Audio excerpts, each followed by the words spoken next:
South Korea scrambled its fighter jets after Chinese and Russian military aircraft entered its air defense identification zone in the south and the east of the Korean Peninsula. Chris Casquejo has more on VOA's Asia Weekly.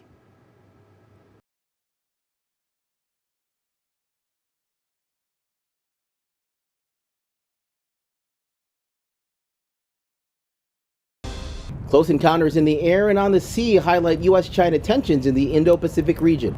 Welcome to VOA Asia Weekly. I'm Chris Casquejo in Washington. That story's just ahead, but first, making headlines.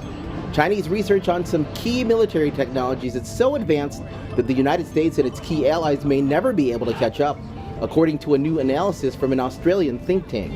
The Australian Strategic Policy Institute says China has a commanding lead in hypersonics, electronic warfare, and in key undersea capabilities, and leads in 19 of 23 critical categories. North Korea is advancing its nuclear and missile capabilities and has legalized the use of nuclear weapons, South Korea's President Yoon Suk-yeol said on Tuesday, amid heightened tensions after the North's first spy satellite launch attempt failed last week. A searing heat wave in Bangladesh forced primary schools to close this week as power was cut frequently, worsening conditions for residents unable to run fans to cool themselves. Weather forecasters warned relief was not imminent. Wheat farmers in China face significant crop losses after 2 weeks of heavy rains, which caused the wheat to sprout early. This often produces lower quality flour that's unfit to eat. Central China's Henan province produces a third of the country's wheat. So far, state media has reported only 3/4 of Henan's wheat has been harvested, compared to 90% at the same time last year. India and the United States have concluded a roadmap for defense industry cooperation for the next few years, U.S. Secretary of Defense Lloyd Austin said on Monday. Indian Prime Minister Narendra Modi will be in Washington for an official state visit later this month. The U.S. sees deeper military-to-military and technology ties with India as a key counterweight to China. South Korea scrambled fighter jets after Chinese and Russian military aircraft entered its air defense zone in the south and east of the Korean Peninsula. The incursion followed encounters between U.S. and Chinese forces in the Taiwan Strait and South China Sea, which the Biden administration cites as examples of growing aggressiveness by Beijing's military. VOA Chief White House correspondent Patsy Widakuswara looks at the rising tension between global powers playing out in the Indo-Pacific. At least 2 incidents of close encounters between Chinese and American vessels and aircraft in less than 2 weeks, including this Chinese warship cutting closely in front of a U.S. destroyer in the Taiwan Straits on Sunday. The incident coincides with trilateral naval exercises in the South China Sea among the U.S., Japanese, and Philippine Coast Guards. The U.S. made provocations first, and the Chinese side only responded by handling the incident in accordance with relevant laws and regulations. Since you have disregarded our warning, we will take further necessary measures on you.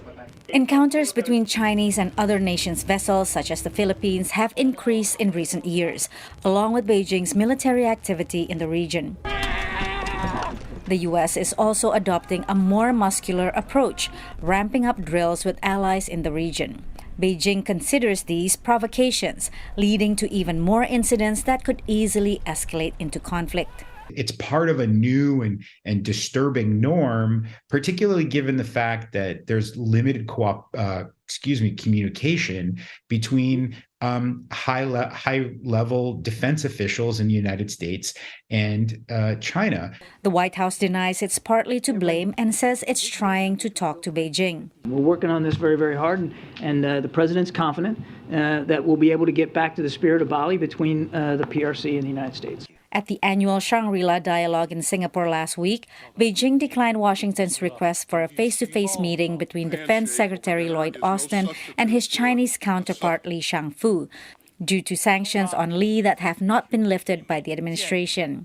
Officials are working to reschedule U.S. Secretary of State Antony Blinken's visit to Beijing that Washington canceled after it shot down a Chinese spy balloon in January. Patsy Widakuswara, VOA News, Washington. A Taiwanese high school has installed an indoor shooting range on its campus amid rising tensions across the Taiwan Strait. The facility helps students learn about all-out defense, a concept designed to help the self-ruled island prepare for conflict. Visit voanews.com for the most up-to-date stories. Thanks for watching VOA Asia Weekly. I'm Chris Casquejo. Until next week, we leave you in the waters off Indonesia, where one-time coral reef poachers work to rehabilitate corals they once bombed and poisoned in order to fish.